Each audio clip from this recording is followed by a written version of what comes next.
பிரியமானவர்களே, இயேசுவின் நாமத்தினால் உங்களை வாழ்த்துகிறேன். ஏசாயா 62வது அதிகாரம் வசனம் 3-4. நீ கர்த்தருடைய கையில் அலங்காரமான கிரீடமும் உன் தேவனுடைய கரத்தில் ராஜமுடியுமாய் இருப்பாய். நீ இனி கைவிடப்பட்டவள் எனப்படாமலும் உன் தேசம் இனி பாழான தேசம் எனப்படாமலும் நீ எப்சிபா என்றும் உன் தேசம் பியூலா என்றும் சொல்லப்படும். கர்த்தர் உன்மேல் பிரியமாய் இருக்கிறார், உன் தேசம் வாழ்க்கைப்படும். ஹல்லேலூயா. ஆண்டவர் உங்க மேல மிகுந்த பிரியமா இருக்காருங்க. உங்க தேசம், உங்க குடும்பம், உங்க படிப்பு, உங்க வேலை, உங்க ஊழியம், உங்க தொழில் மிகுமையா ஆசீர்வதிக்கப்படும். நீங்க வாழ்க்கப்படுவீங்க.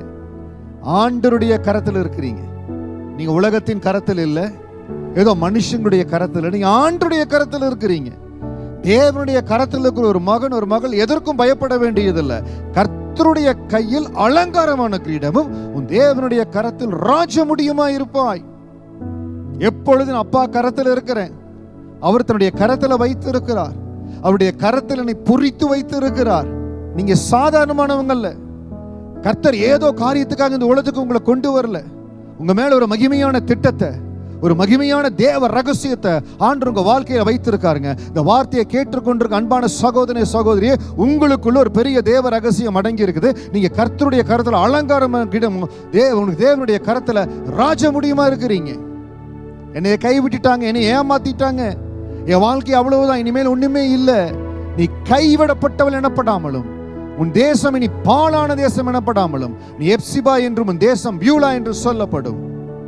எந்த காரியத்தை கொண்டும் வாழ்க்கையில வருகிற சில ஏமாற்றங்கள், சில தோல்விகள், ஆமா சில வேளைகள்ல நம்ம ஒரு பாதையில கடந்து போற சில முடிவுகளை எடுக்கிறோம். கர்த்தர் வல்லமையாய் பயன்படுத்தின கேத்ரின் குல்மான், அந்த தேவ ஊழியர், அந்த தேவ மனுஷி கர்த்தரால் பயன்படுத்த விசேஷ விதமாய் பயன்படுத்தப்பட்டவங்க. அவங்க வாழ்க்கையில் எடுத்த ஒரு சில முடிவு 8 ஆண்டுகள் அவங்க வாழ்க்கையில வித்தியாசமான ஒரு பாதையில போகும்படியாய் கடந்து போனாங்க. ஆனால் ஒரு நேரம் வந்தது, நான் கர்த்தருடைய கரத்தில் இருக்கணும், அவர் சொல்லுகிறபடி இருக்கணும். அவங்க கரத்தில் இருந்தாங்க. அலங்காரமான கிரீடமும் ராஜ முடியுமானாங்க. என் வாழ்க்கை ஃபெயிலியரா போச்சு, இதோட முடிஞ்சு போச்சு இல்ல. கர்த்தர் அவங்க மேல பிரியமா இருந்தாங்க. அவங்க தேசம் வாழ்க்கைப்பட்டது. உலகத்திற்கே அவங்க மிகுந்த ஆசீர்வாதமா இருந்தாங்க. எந்த ஒரு திருப்பங்களும், எந்த ஒரு சிறிய மாற்றங்களும் இதோட முடிந்தது. இதுக்கப்புறம் வாழ்க்கையில் ஒண்ணுமே இல்லை. அப்படி தயவு செய்து மனசு விடாதீங்க. இன்றைக்கு சொல்லுகிற ஏசாயா 62 வசனத்தின்படி கர்த்தர் உங்கள் மேல பிரியமா இருக்கிறார். உங்க தேசம் வாழ்க்கைப்படும். நீங்க செய்யற காரியம் விளங்கும். அன்பு சகோதரனே, இந்த தொழில் விருத்தி அடைய மாட்டீங்கன்னு நினைக்கிறீங்களே, இன்றைக்கு சொல்லுகிறேன் ஏசாயா 62 வசனத்தின்படி என் தொழில் விருத்தி அடைகிறது. நீங்க செய்கிற அதே தொழில், நீங்க தொழிலை மாற்ற வேண்டியதில்லை, வேற பிசினஸுக்கு போக வேண்டியதில்லை. அதே பிசினஸ்ல அப்பா மகிமையான காரியங்களை செய்கிறார். ஒரு புதிய ஆர்டர் வரப்போகிறது, ஒரு புதிய கஸ்டமர் வரப்போறாங்க. உங்க முழு பலத்தோடு கர்த்தருடைய சமூகத்துல உண்மையோ உத்தமமாய் அந்த காரியத்தை எடுத்து செய்யுங்க.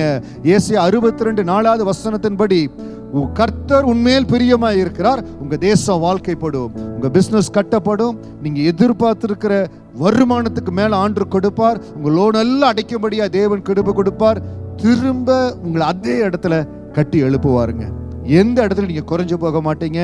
கர்த்தர் உங்களுக்கு பலத்தை கொடுப்பார். நீங்க வேலை செய்கிற இடம், நீங்க படிக்கிற காரியங்கள் எல்லாவற்றிலும் கர்த்தர் வாழ்க்கைப்படும்படியாய் செய்வார். உங்களை மகிழ்ச்சியா நிரப்புவார்.